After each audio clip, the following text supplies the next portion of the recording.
Tony here from Days Out Travelling. Hope you're well. Today I'm at a ball game. I'm watching the Denver Broncos take on the North Carolina Panthers.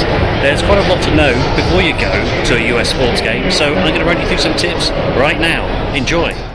The first question is, which sport do you want to see?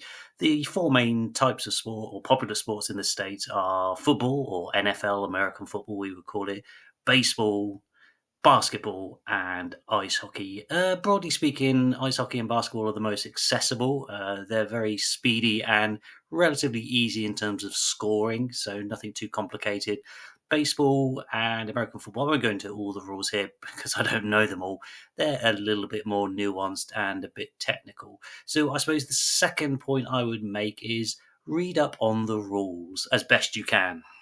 A lot of these sports can have an almost encyclopedic level of rules and regulations, but if you just get the basics of how points are scored, and I won't explain now how points are scored, what they're worth, it's really quite simple. And a good way to almost do it, certainly with American football and baseball, is almost do it as mini games, that they're sort of little games within a bigger game. That's good. That's the way I found it quite accessible.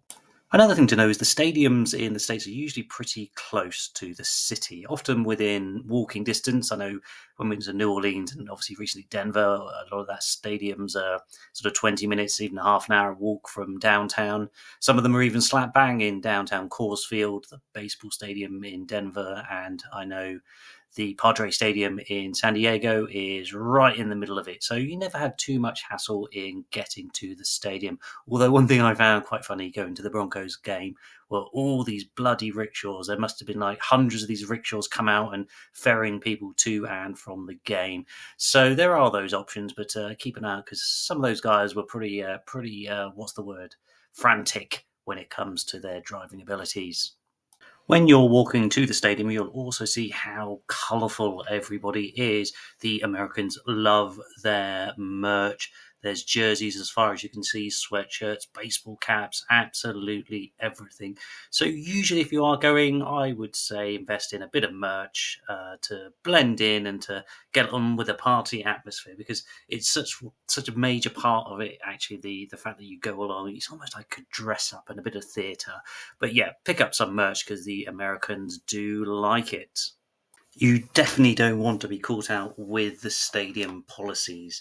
A lot of American sports have some pretty strict policies. First and foremost, you'll find is the clear bag policy.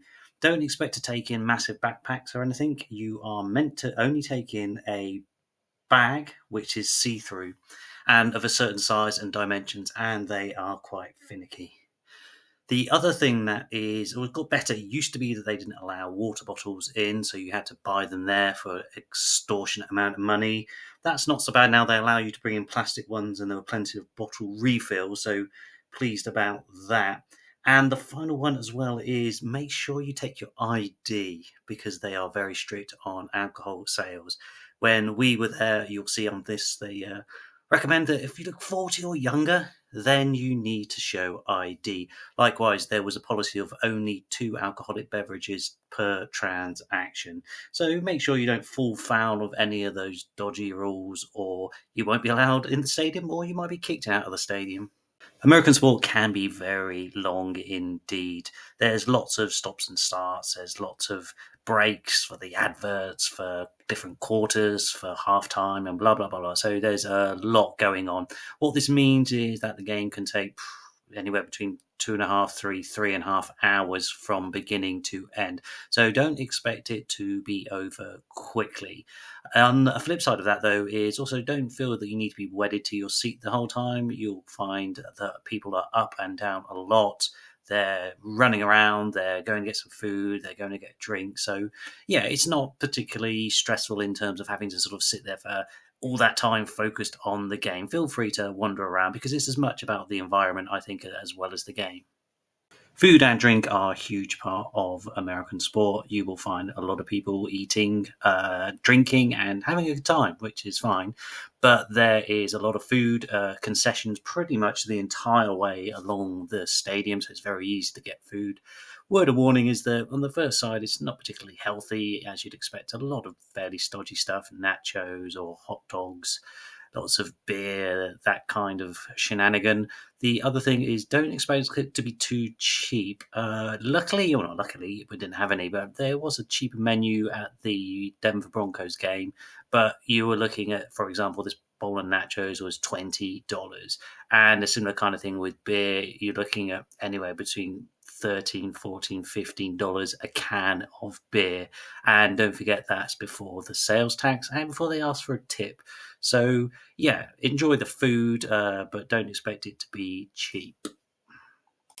There is much more to American sport than the actual game itself. Generally speaking, it's very polite and friendly, family friendly, I should say, environment.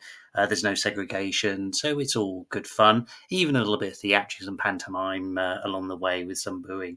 I would always say get there early if you can. One of the great things about the American sport is they always have a bit of pre-game hype and always a national anthem, which was pretty amazing. Here's a sample from the one at the Broncos game. Say, does that star-spangled banner yet wave?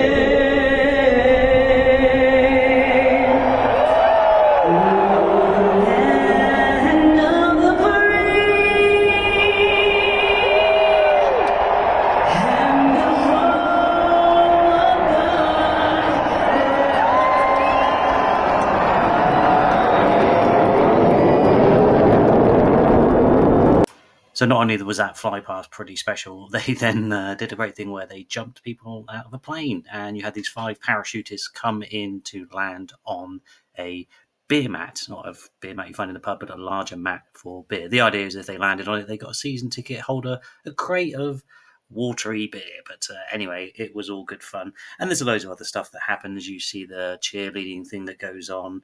There is lots of stuff, again, depending on the sport, but you have like kiss cams, you have competitions, you have giveaways. You have, even like this, the Denver's game, we had a race with corgis. So they got like a load of corgi dogs to run halfway across the pitch as a race. But yeah, lots of fun things to do, and it's a great day out and great atmosphere.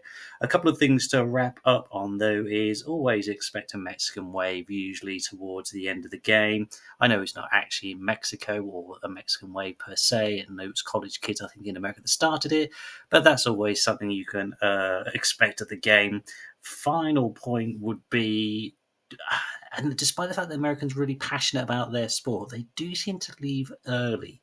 So you'll get to the point maybe the third quarter and people will start piling out, as you can see here. So the stadium usually gets sort of a bit busier, full maybe into the quarter 1, quarter 2, and then quarter 3 it starts to die out.